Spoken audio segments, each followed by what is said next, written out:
లక్షకి 2000 వడ్డీ అంటేనే చాలా ఎక్కువ కదా. అలాంటిది 20% ఇంట్రెస్ట్ అంటే ఎవరైనా టెంప్ట్ అవ్వకుండా ఉంటారా?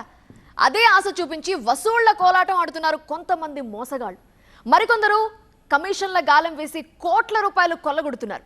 అసలు ఈ లొల్లంతా మోపు చేసిన ఆ మాయగాళ్ళు ఎవరు?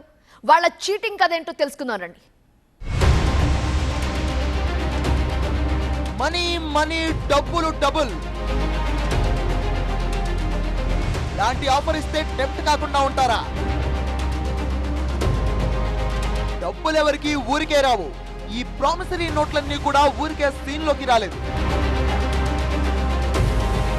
ఈ కాగితాల వెనక ఖతర్నాక్ చీటింగ్ సినిమా ఉంది. బ్యాంక్స్ మనకి 7 to 8% ఇస్తే ఇతను లోకల్లో జనాలకి అందరికీ నేను మీకు 120% ఆర్ 240% మధ్యలో అతనికి అవసరాలు బట్టి ఒక ఇంట్రెస్ట్ రేట్ మాట్లాడి జనాల నుంచి డబ్బులు తీసుకోవడం జరిగింది. వాడి సెగదరగా వాడెవడో కాదు, బాలాజీ నాయక్. కళ్ళు చెదిరే వడ్డీలో ఆఫర్ చేసి ఎంతో మందిని ఆగం చేశాడు. ఆదందానే ఇలా ముఖానికి నల్లగుడ్డ వేసేలా చేసింది, పోలీసుల వెనకాల నిలబెట్టేలా చేసింది. అసలు ఎవరి బాలాజీ నాయక్? నల్గొండ జిల్లా పలుకుతాండాకు చెందిన బాలాజీ నాయక్ 2020లో ఐస్ క్రీమ్ పార్లర్ బిజినెస్ లోకి ఎంటర్ అయ్యాడు. అయితే వ్యాపారం కాస్త డల్ కావడంతో బంధువుల దగ్గర 5 లక్షల రూపాయలు అప్పుగా తీసుకున్నాడు. అది కాస్త 2 రూపాయల వడ్డీకి. అక్కడి నుంచి రియల్ ఎస్టేట్ వైపు అడుగులు వేశాడు బాలాజీ. అప్పుడు 6 రూపాయల వడ్డీకి 15 లక్షలు తీసుకున్నాడు. అయితే అది కాస్త అలవాటుగా మారిపోయింది. అధిక వడ్డీల ఆశ చూపి లక్షల రూపాయలు వసూలు చేయడం షురూ చేశాడు బాలాజీ. 10%, 15%, 20% అవసరాన్ని బట్టి వడ్డీ రేటు పెంచుకుంటూ పోయాడు. చెల్లింపులు సరిగ్గానే చేయడంతో జనం కూడా గుడ్డిగా నమ్మి బాలాజీ నాయక్ కు పొలాలు గట్రా అమ్మి డబ్బు ఎదురెళ్ళివ్వడం మొదలుపెట్టారు. వడ్డీలదంతా బహుబాగుగా వర్కౌట్ కావడంతో బాలాజీ నాయక్ లైఫ్ స్టైల్ మరింత మారిపోయింది. ఖరీదైన ఇల్లు, కాస్ట్లీ కార్లో తిరగడం మొదలైంది. కొండమల్లేపల్లి, నల్గొండ, మిర్యాలగూడ, హైదరాబాద్ లో బ్రాంచ్ ఆఫీసులు ఓపెన్ చేశాడు. పేదలకు ఆర్థిక సాయం చేస్తూ ఆలయాలకు విరాళాలు ఇస్తూ తన రేంజే వేరంటూ కలరింగిచ్చాడు. ఆస్తులమ్మి జనం నగదిస్తే వాటిని సొమ్ము చేసుకుని విల్లాలు, భూములు కొన్నాడు. వడ్డీలకు ఆశపడ్డ చాలా మంది బాలాజీ నాయక్ కు లక్షల రూపాయలు ఇచ్చారు. ఆ మొత్తాన్ని ఆర్బిఎన్ సాఫ్ట్వేర్ సొల్యూషన్ పేరుతో సాఫ్ట్వేర్ కంపెనీలో ఇన్వెస్ట్ చేశాడు. స్టాక్ మార్కెట్ లో ఇంట్రా ట్రేడింగ్ చేశాడు. తెలియని విద్యలో వేలు పెట్టి మొత్తం పోగొట్టుకున్నాడు బాలాజీ నాయక్.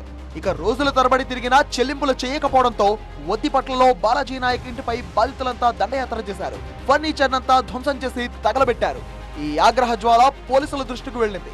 అదే సమయంలో ప్రజా సంఘాలు ఒత్తిడి చేయడంతో బాలాజీ నాయక్ ను అరెస్ట్ చేశారు పోలీసులు. అధికారికంగానే 46 కోట్ల రూపాయలు వసూలు చేసినట్టుగా పోలీసులు ప్రాథమికంగా నిర్ధారించారు. సో ఈ 106 మంది దగ్గరికి వెళ్ళి సుమారు 46 కోట్ల వరకు తీసుకున్నట్టు మనకి తెలుస్తున్నది. వీటితో కొంతవరకు ప్రాపర్టీ కూడా పర్చేజ్ చేసినాడు అని చెప్పేసి కన్ఫెషన్ చేయడం జరిగింది. అవన్నీ కూడా మనం వెరిఫై చేస్తాము. అందులో ఒక 4 ఇల్లులు, ఒక 2-3 అగ్రికల్చర్ ల్యాండ్స్ కూడా అతను చెప్తున్నాడు. లగ్జరీ లైఫ్, రాజకీయాల్లో ఎంట్రీ, ఇలా ఏదేదో ఊహించుకుని వడ్డీల పేరుతో జనం నడ్డి విరిచి చివరకు ఇలా చెప్పకూడదు తినేందుకు రెడీ అయ్యాడు బాలాజీ నాయక్. అటు జనగామ జిల్లా పాలకుర్తి మండల కేంద్రంలో వేరే లెవెల్ చీటింగ్ వ్యవహారం వెలుగులోకి వచ్చింది. సూర్యాపేట జిల్లాకు చెందిన సైదులు అనే వ్యక్తి చిట్టీల పేరుతో జనాన్ని ఆకర్షించాడు. ముందుగా ఆర్బిఎఫ్ అనే కంపెనీని మొదలుపెట్టాడు. బ్యాంక్ చెక్కులు, బాండ్ పేపర్లు ఇస్తూ కంపెనీలో జాయిన్ అయ్యే వాళ్లకు గిఫ్ట్లు ఇచ్చాడు. వేరు చిట్టీల్లో 20 మందిని జాయిన్ చేయిస్తే పెద్ద మొత్తంలో కమిషన్ అని ఎరవేశాడు. ఏజెంట్లను అపాయింట్ చేసుకుని చిట్టీల మీద చిట్టీలు వేశాడు. ఊహించని కమిషన్ వస్తుంది కదా అని జనం కూడా ఎంతో మందిని ఆర్బిఎఫ్ లో జాయిన్ చేయించారు. సైదులు టార్గెట్ పూర్తి కాగానే ఆర్బిఎఫ్ ను క్లోజ్ చేసి హెప్సిబా పేరుతో మళ్లీ ప్రజల ముందుకొచ్చాడు. ఈసారి చెల్లింపుల్లో ఆలస్యం కావడంతో బాధితులు పోలీసులను ఆశ్రయించారు. దీంతో సైదుల్ని అరెస్ట్ చేయడంతో పాటు 26 మంది ఏజెంట్లపై కేసులు నమోదు చేశారు. అయితే బాధితులు ధైర్యంగా ముందుకు రావాలని పిలుపునిచ్చారు పోలీసులు. వాళ్ళు రోల్ ప్రకారంగా చేస్తాము. ఎంత వరకు వాళ్ళు ఏజెంట్ అంటే వాళ్ళు వాడే బాధితుడు అయినట్టే, లేకపోతే వాడు కూడా మోసం చేసినట్టే. వాళ్ళ రోల్ ప్రకారంగా చేస్తాము. ఏజెంట్ కూడా వేరే లెవెల్లో ఉంటారు. చిన్న లెవెల్ నుంచి పై లెవెల్ వరకు ఉంటారు అందరూ కూడా ఏజెంట్.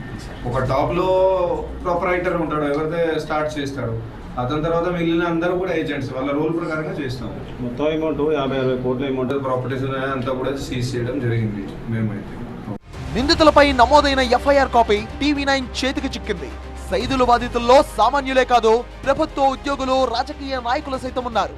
ఈ పాపంలో పాలు పంచుకున్న ఏజెంట్లను వదిలే ప్రసక్తి లేదని, వాళ్ళందరినీ అరెస్ట్ చేయాల్సిందే అని పాలకుర్తి పోలీసుల్ని ఆదేశించారు సిపి.